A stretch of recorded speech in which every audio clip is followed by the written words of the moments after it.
Hello and welcome to the viewers of this video. This is the Orange Fan here, bringing you another entry for the episode Recap and Thoughts category. This video will be dedicated to the Funimation dub of episode 68 of Dragonball Super. We begin this episode at Capsule Corporation at nighttime, where we see Bulma is walking down the hallway until she eventually reaches a lab. Once she enters the lab and locks the door, Bulma turns on the lights and pulls a cloth off of something, revealed to be a time machine. Thinking to herself, Bulma admits that she knows that time travel is an act that's forbidden by the Divine as well as the Galactic Patrol, but she justifies her actions by saying the point of being a scientist is to create what others say can't and or shouldn't be created. And she also wants to accomplish what her alternate timeline counterpart managed to accomplish. The only problem that Bulma seems to be running into regarding perfecting the time machine is that she needs to find an element that's compatible with the time machine. She figures that the usual element probably doesn't exist until later on in the future. So Bulma is determined to find, in her words, a present-day substitute element in order to perfect the time machine. Meanwhile, we see that Goku has paid King Kai a visit at where else but King Kai's planet, and he's in the middle of eating right now. But during his meal, Goku tells King Kai that he intends to fulfill his promise to King Kai. He intends to gather the 7 Earth Dragon Balls so that he can wish King Kai, Bubbles, and Gregory back to life, because the trio are still dead after the events of the Cell Saga. And the good news is that the Dragon Balls don't have to wait a full year to recharge. They've already recharged by now. And this is because they previously only had 1 wish granted out of 3 total wishes. This was back in the Champa Saga when they questioned Shenron about the Super Dragon Balls. So Shenron has 2 wishes left to grant. So the recharge time is not as long as a full year. So Goku is confident that the Dragon Balls have recharged by now, and he intends to fulfill his promise to King Kai. King Kai hugs Goku in gratitude, glad to see that Goku intends to fulfill his promise. But Gregory is worried, pointing out that it seems something always goes wrong whenever Goku tries to bring King Kai, Bubbles, and Gregory back to life, or he forgets just after Shenron had disappeared. But Goku is confident that things will go smoothly this time, and he even questions what's the worst that could possibly happen. Back at Capsule Corporation, Bulma is searching for an element that's compatible with the time machine, and she does find a compatible element, but it's located at the center of the Earth, which makes Bulma's objectives that much more difficult to fulfill.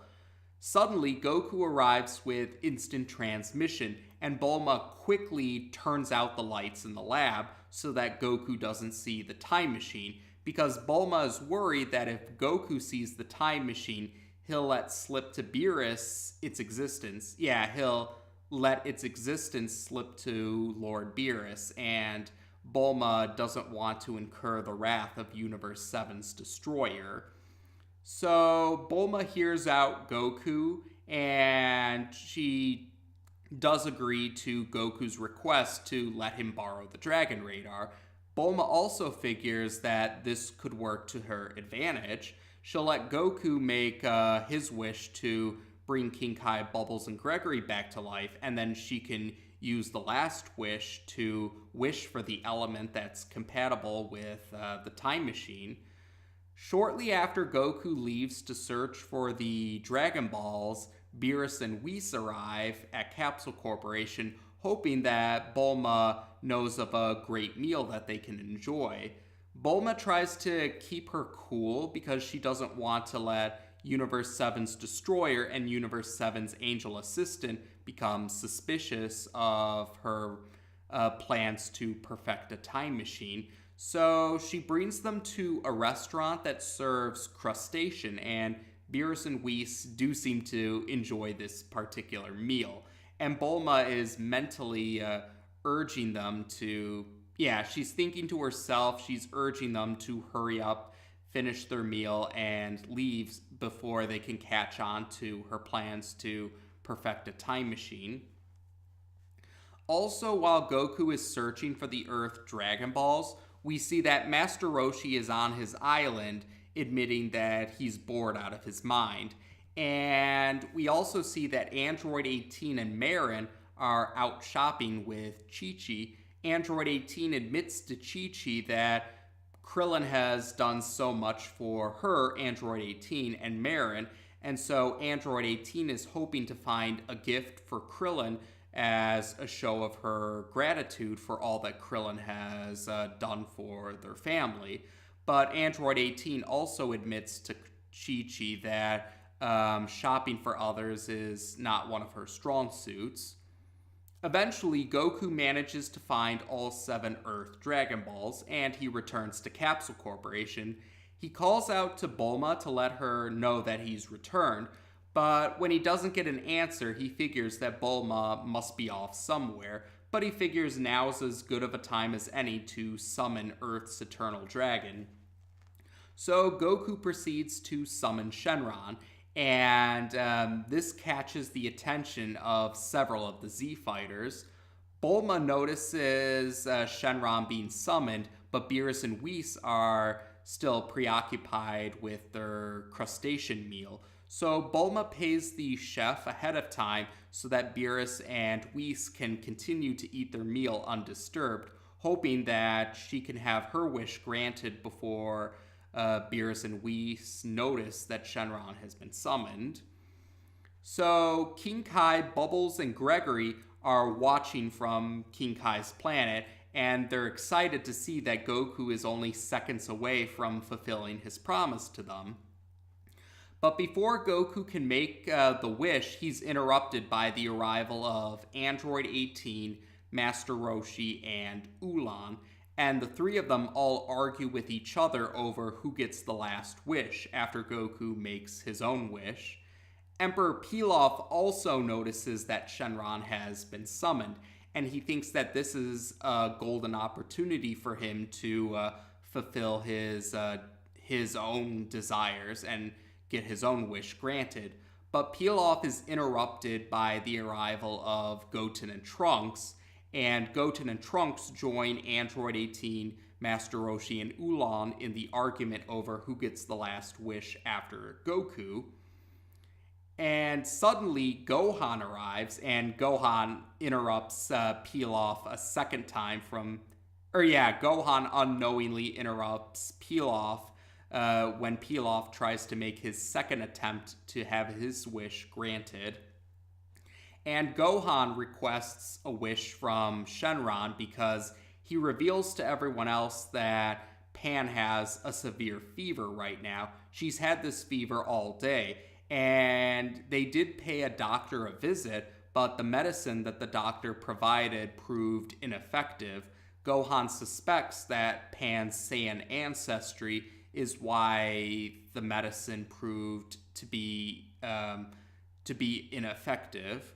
And everyone else actually ceases their arguing and agree, yeah, Gohan, make the wish to help Pan out. So Gohan makes his wish to fully restore Pan's health, and Shenron grants this wish. And everyone's happy to see that Pan's back at full health now. Gohan thanks everyone for being understanding, and he and Pan fly off to let Videl know and show Videl that Pan's back at full health. So that means there's only one more wish left. And now everyone else is arguing with Goku over them wanting the wish, even though Goku is trying to fulfill his promise to King Kai. Because they keep saying to Goku, oh, King Kai already waited a long time to be brought back to life. He can wait a little longer. And King Kai telepathically chews everyone else out for interrupting Goku and getting in Goku's way when he's trying to fulfill his promise. And King Kai also demands a lot of respect from them because he is the North Kai of Universe 7. He's the Kai that's in charge of the quadrant of the universe that Earth is a part of. But everyone else still kind of blows off his rant by saying like, oh, you already live in Otherworld. What does it matter if you're dead or alive? And King Kai responds that the feeling's different, but they still blow off his insistence that to let Goku fulfill his promise to him. And Pilaf tries to make a third attempt at getting a wish granted, but he's interrupted yet again, this time by Bulma, who's determined to have her own wish fulfilled. And in order to make sure that she gets her wish, Bulma actually hears out what everyone else wants as a wish, except for Ulan. She figures Ulan probably is going to make the same wish that he made at the end of the Emperor Pilaf sub-saga back in Classic Dragon Ball. So she gives Android 18 a lot of money to get rid of Ulan, and Android 18 is more than happy to get rid of Ulan And Bulma hears out Android 18's hope to find the perfect gift for Krillin, but Bulma assures Android 18 that the greatest gift that Android 18 can give to Krillin is spending time with him, and Bulma even imitates Krillin's voice at one point. And Android 18 thinks that Bulma has a point. As for Master Roshi, Bulma makes a call on the phone to have what Roshi wanted to wish for arrive, so Roshi doesn't need to bother with a wish. And for Goten and Trunks, the boys admit they don't actually have a wish in mind, so Bulma figures that she can take the wish now. But then she hears that Goku didn't get a chance to make his wish after all. So Bulma convinces Goku that if he does a favor for her, he can have the last wish. So Bulma shows Goku a picture of the element that she wants, and she wants Goku to go to the center of the earth to retrieve the element. She assures Goku that as long as he wears the new Capsule Corporation pressure suit, he'll be fine even under the intensities of the center of the earth. So Goku goes along with this to fulfill his promise to King Kai. And Shenron says, though, that he can't maintain his form much longer, and the Dragon Balls will be forced to scatter soon. But Bulma scares Shenron into sticking around longer because of Beerus being on Earth. And Shenron does sense Beerus' energy signature on Earth, so Shenron is scared into not disappearing just yet. Although Shenron admits that it's a real strain on him to try and maintain his form. So eventually, Beerus and Whis finish their meal, and as they're leaving the restaurant, they notice that Shenron has been summoned, and they also sense Goku's energy signature at the center of the Earth. So they actually go to the center of the Earth to see Goku, and because of their divine status, I presume, they don't have to worry about the pressure of the center of the Earth. While we see Goku has to wear the pressure suit, and they actually do inquire Goku about what he's doing in the center of the Earth. And eventually, Goku does return to Capsule Corporation, but Beerus and Whis return with him, and Beerus reveals he has the element that Bulma wants, and he destroys the element in front of Bulma. And he figures, he and Whis both figure that Bulma wanted to make a time machine despite them warning her about the consequences of time travel. And Bulma pretty much apologizes and says that she'll never try to time travel again.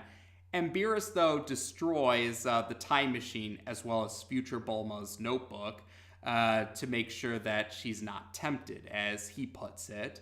So Bulma is upset that the time machine that she's been working on has been destroyed.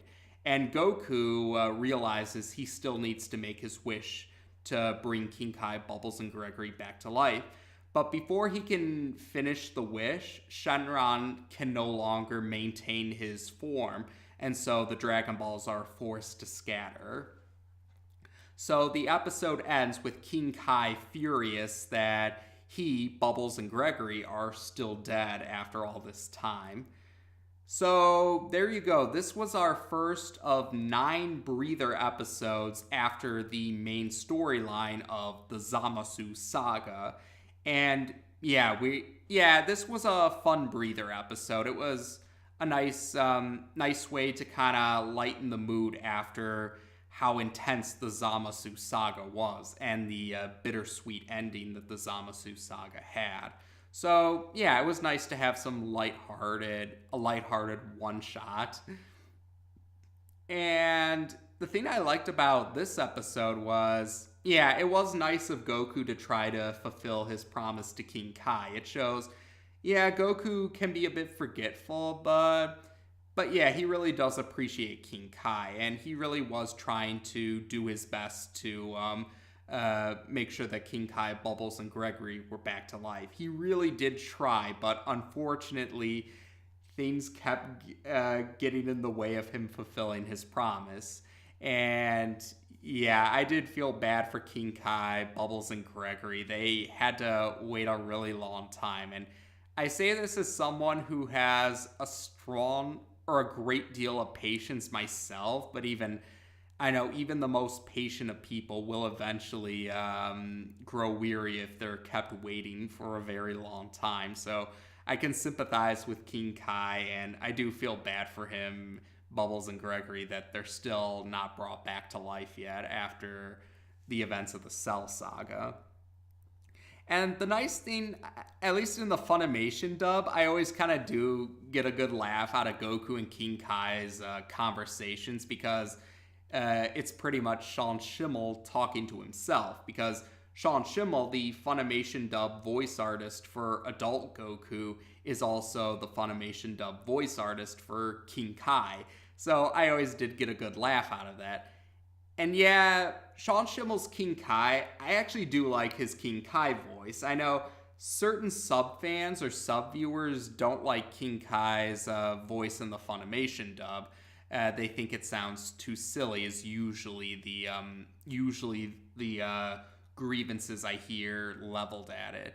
But personally, I like Sean Schimmel's King Kai voice. I think it works with King Kai's being an eccentric mentor, because I think it fits King Kai. I mean, to me, the voice comes off as a corny comedian who still says insightful things, and that works for me. I mean, the sub voice goes in a different direction, sounds more like a wise old man who still makes jokes here or there, but I like the corny comedian that says insightful things more. I feel that's a little more memorable of a voice.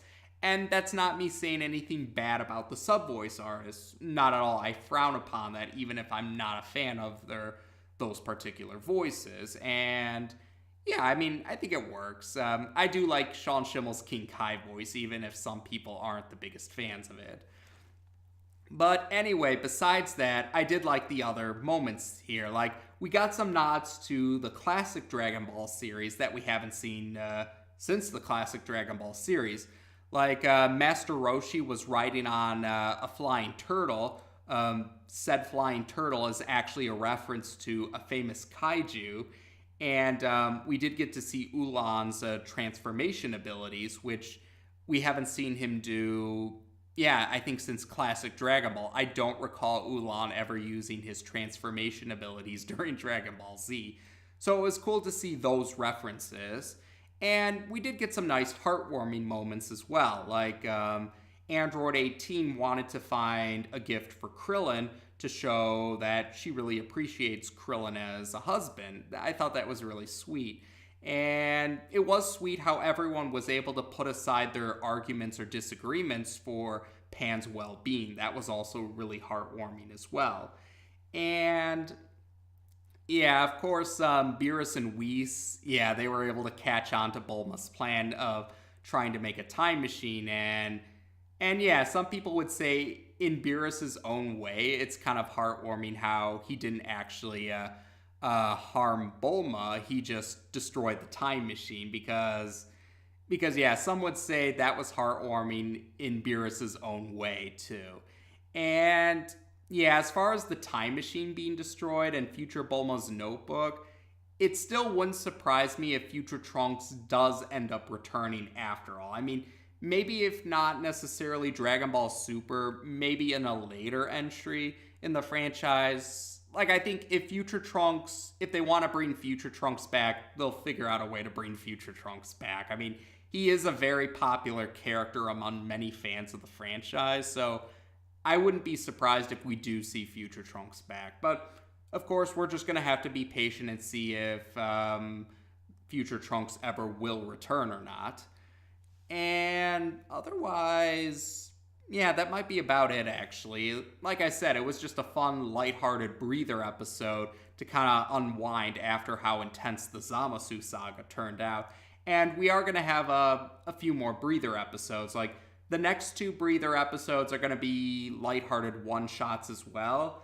And then we're going to get 3 two-parters afterwards. So yeah, we're going to get these breather episodes, and then we'll begin the 5th saga of Dragon Ball Super.